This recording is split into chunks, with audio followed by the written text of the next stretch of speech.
Hello, and welcome you to the installation guide of our smart indoor camera. To install your smart indoor camera, you need to download the Tuya smart app. So you go to your iOS, which is your app store, or your Play Store. You type in Tuya smart. As you can see, it will bring up the Tuya smart app. Click on open. All right, because you're a new user, you need to click on sign up.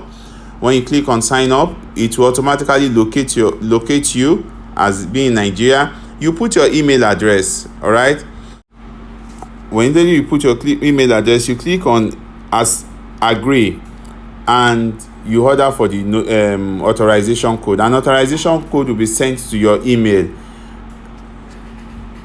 and the authorization code sent here is 445175.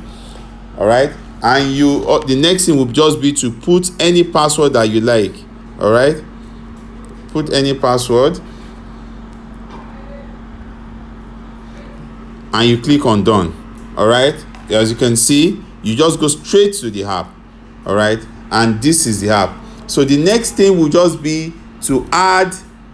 You click on you add device. Click on add device. Immediately you click on add device. All right, you can escape all of this. You can close this.